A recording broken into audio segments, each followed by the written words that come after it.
you now, Republican National Committee Communications Director Sean Spicer and Democratic National Committee Communications Director Brad Woodhouse. And we're going to go into some of the specifics of what was said last night. But, Brad, let me start with you, and I want to ask both of you this. Analysts say that these debates, in a battle between style versus substance, style wins out in the end. How much does fact-checking matter?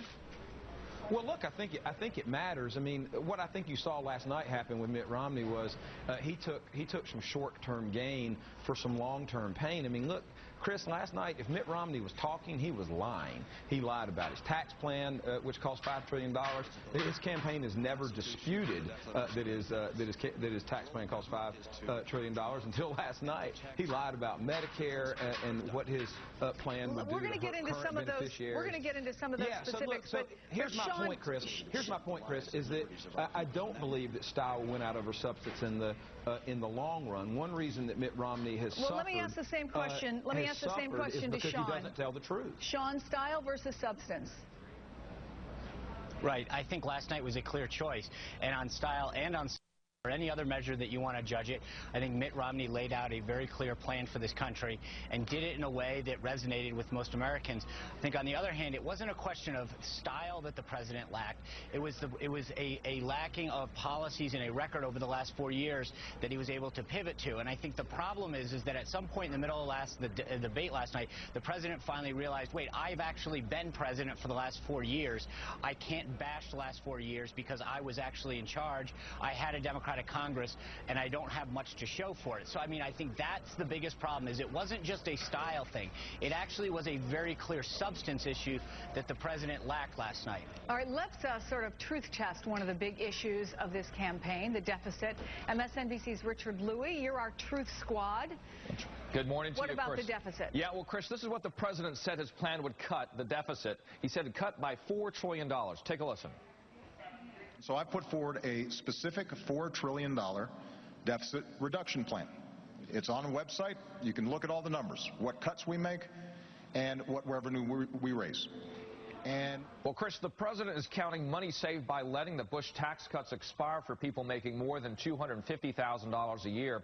But he's also counting $1 trillion in savings by drawing down the wars in Iraq and Afghanistan. And Chris, nonpartisan budget experts call that a gimmick because those wars were deficit financed in the first place. All right, back to our panel. Brad, your thoughts on the deficit?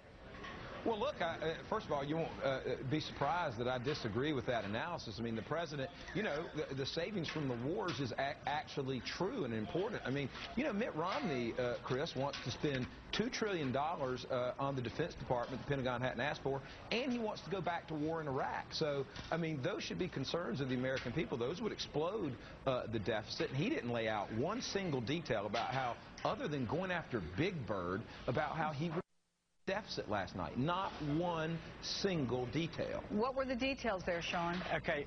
Hold on, Chris. Wait, hold on a second. This is the same president who attacks.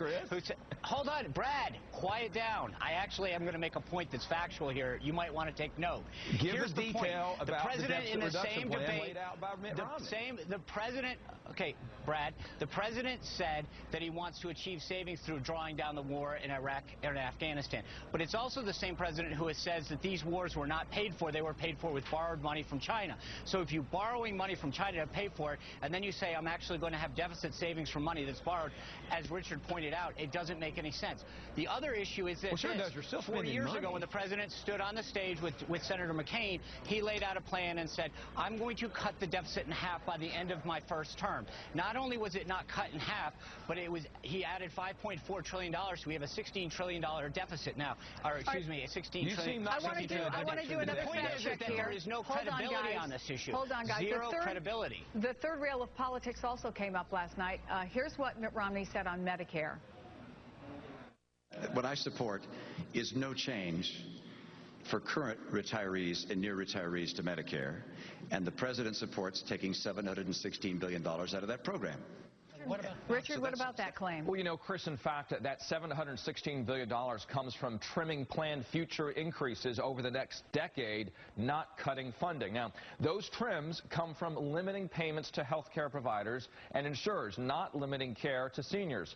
Medicare's chief actuary says that Mr. Obama's health reform substantially improves the program's finances. Romney's changes would not affect anyone currently over the age of 55. Now, also last night, President Obama said that, unlike Medicare, Social Security does not need to be fundamentally fixed to remain solvent. Take a listen.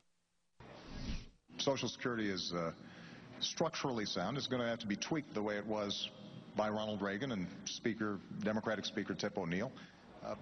And according to the Congressional Budget Office, Social Security will run into financial trouble. By the year 2030, the amount Social Security pays out will exceed the tax revenue coming in. So, Chris, in about 20 years, the program will not be able to pay for itself. All right, thank you for that, Richard. We're going to take a quick break, come back. Our panel will weigh in on the Medicare debate. We'll be right back. Let's bring my panel back in, Sean Spicer and Brad Woodhouse, and we just saw the fact check on Medicare. I want to repeat something Richard Louis said, Sean. Medicare's chief actuary says Mr. Obama's health reform substantially improves the program's finances. There's been a lot of concern among seniors about what the Democrats have called voucher care, and we've seen a big movement away from Mitt Romney toward the president in the latest polls. What about that? Well, I think what the deal is with Medicare, like Richard pointed out, Social Security is going bankrupt, and the president has no plan to extend its solvency. On Medicare, the same issue stands. Those same actuaries will tell you that Medicare goes bankrupt in 2023. And so anyone who's under 55 right now that program will be bankrupt. What the president did was take $716 billion, cut it out of Medicare to fund Obamacare. The problem, as Richard pointed out, is what they said is the way they did this is to finance it by reducing payments to doctors and hospitals. Well, let's face it, what you're also seeing is the less money. If you don't give doctors and hospitals the money for the services, then they won't perform the services. So it's a false choice, and what it is it's looking at it in a very mathematical equation.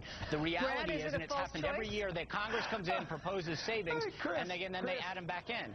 Hey, Chris, Sean just said it was a mathematical equation. He doesn't want to deal with math. I mean, look, the math is this. And by the way, Chris, one of the problems of fact-checking this is that their plan, Romney-Ryan plan to repeal Obamacare and their plan to voucherize Medicare are inextricably linked. If you repeal Obamacare, you will bring on the insolvency. I mean, you know, Sean talks about how under our plan, Medicare would go bankrupt in 2024. Under Mitt Romney's plan, it'll go bankrupt in 2016 by repealing Obamacare and repealing the savings. Actually, he has a plan to save it and by save it for the future. Savings, actually, hold on, the Sean, only one. Let me finish. Well, you know what, guys? Unfortunately, we're out of time, but there are two more presidential debates, a vice presidential debate. It is going to be interesting. Sean Spicer, Brad Woodhouse, guys, so good of you to come on this morning. Thank you. Thanks, Chris. That's going to wrap